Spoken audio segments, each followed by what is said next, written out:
the biggest thing about liability in in the scenario of a bike in particular is you can only cover yourself with your uninsured motorist liability, up to the limit of the liability that you carry for others.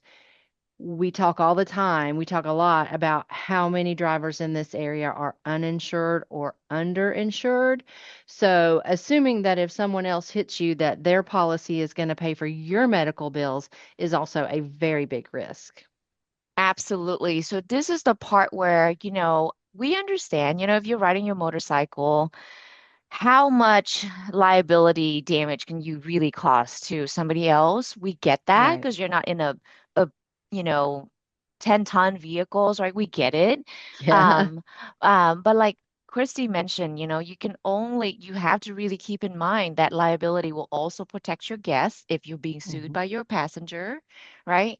But you can only pick the uninsured motorist limit for yourself as high as your liability. So don't try to cheap out and just go with the state minimum of 25,000. Hey, it's just a Yeah. bike. I'm not going to cause that much damage.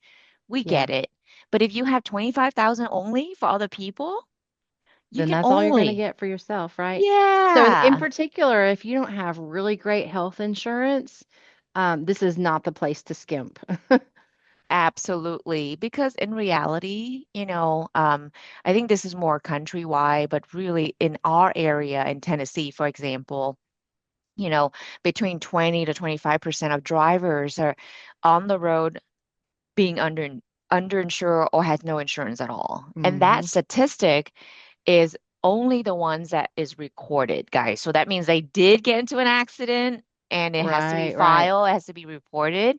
So you really don't know who else is riding next to you, even if you are a very, very experienced and a very careful rider. Yeah.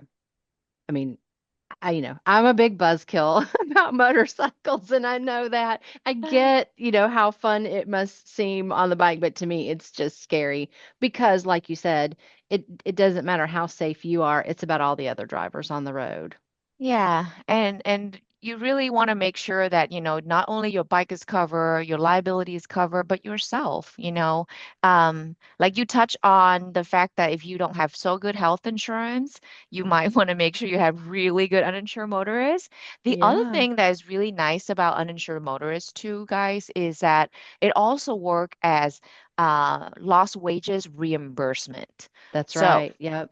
so especially if you do not have short-term and or long-term disability insurance already that's provided through work, or you purchase that personally through Hmm. private insurance company, you really leave that exposure to yourself, especially when you're still in your prime years where you're bringing a good income.